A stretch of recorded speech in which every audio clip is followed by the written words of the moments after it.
Have you ever noticed that we're all taught that in order to be happy and fulfilled, we need to accumulate a whole lot of things and people? We're never really taught what to do when we lose them. I have found that when tragic loss occurs, it can be likened to having open heart surgery whilst you're awake, not even knowing whether all of the bits and pieces are going to be put back together again. The Grief Recovery Institute teaches us that there are over 40 different losses that can occur in our lives. This means that every single one of us are going to have multiple losses.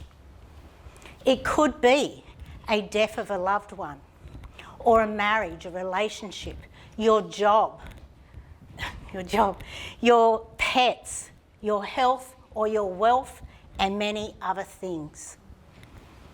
Most people do not know what to do when loss comes to visit them. Think back to all of the losses that have occurred in your life to date. Have you fully recovered? Or are you still carrying some unreconciled grief, some incompletes? For me, the 10th of July, 2011 was my most tragic day. It was a Sunday morning, and my husband and I woke thinking we were going to have a lazy day at home.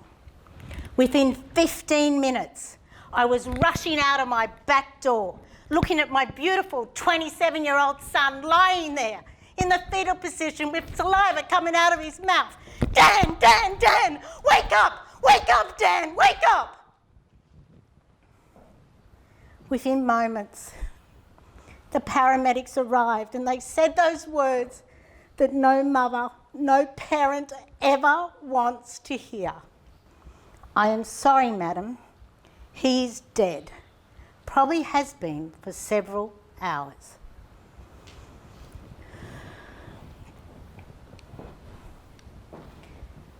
What does one do with that information? What did I do?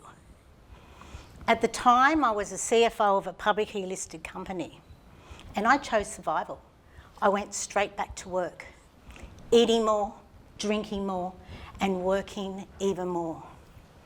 Though within 15 months, I began to realise that Dan's death was meant to have been my wake-up call. So I started on the journey that I love to call the journey to becoming my own best friend, where I very quickly realised that Dan was travelling with me.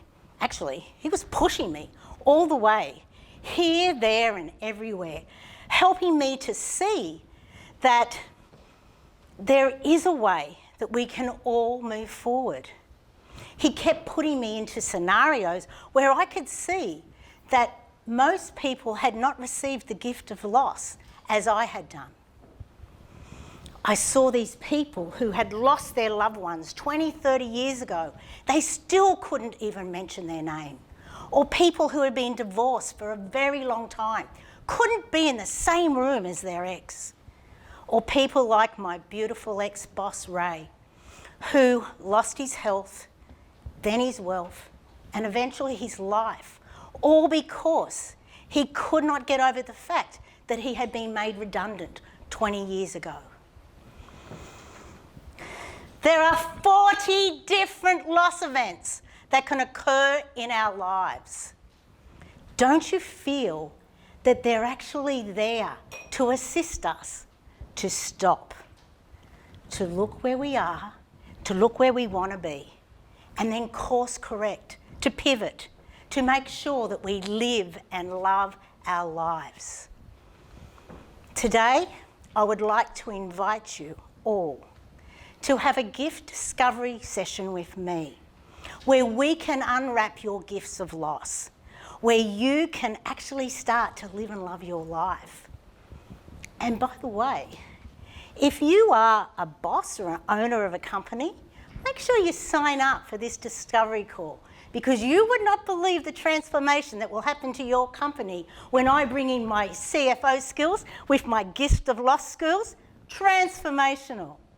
So I invite you all to unwrap the gift of loss that has been brought to you, and let's all start to live and love our lives.